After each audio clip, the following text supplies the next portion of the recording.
নবী সাল্লাল্লাহু আলাইহি ওয়াসাল্লাম এই হাদিসের রিওয়ায়াতের মধ্যে আছে, নবীজি তখন বললেন, ইয়া আম আস্তাগফিরান্না লাকা মা লাম উনহা আনকা। চাচা, তবুও আমি আল্লাহর কাছে আপনার জন্য ক্ষমা প্রার্থনা করব যতক্ষণ না আল্লাহ আমাকে নিষেধ না করে। এবার নবী হাত তুলছেন, আল্লাহ আমার চাচা তো কালেমা ছাড়া মরে গেল, কিন্তু আমি চাচারে যে ভুলতে পারছি না, আপনি তারে মাফ করে দেন না। তখন আল্লাহ কোরআনের সূরা তাওবার আয়াত নাযিল করে আল্লাহ নিষেধ করছে, মা কানা লিন নাবিয়্যি ওয়াল্লাযীনা আমানু আন ইস্তাগফিরু লিল মুশরিকিন ওয়ালাউ কানু উলি কুরবা মিন বাদি মা তাবায়্যানা লাহুম আন্নাহুম মিন আসহাবিল জাহিম।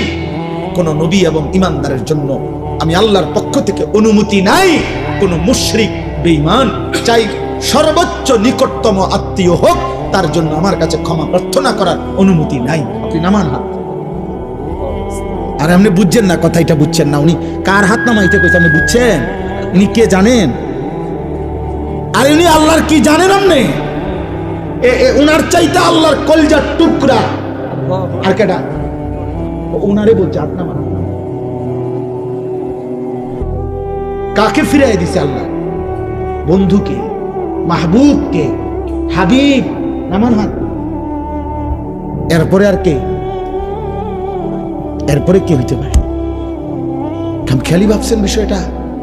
খুদ রাসূলের হাত নামাই দিছে। আরে নামান বন্ধু, হাত নামান। এমন বেঈমানের জন্য হোক চাচা হোক বাবা, হাত নামান।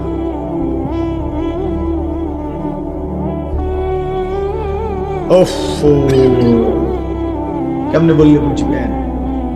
এই জন্য এক বাবার জীবনের শেষ তামান্না স্ত্রী সন্তানকে জাহান্নাম থেকে বাঁচানোর চেষ্টা।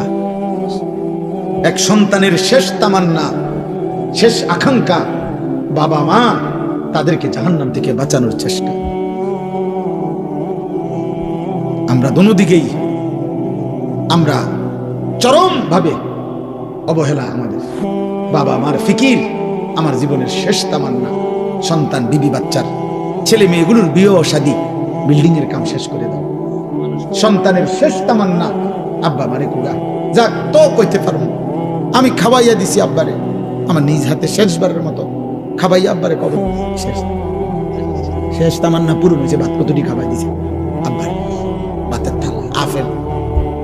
তো আব্বা কইতে পারবো, আমি হাসরে গেল আমার আব্বা কইতে পারবো, আমি ফুত হিসাবে আব্বারে শেষবার আঙ্গুর খাওয়াই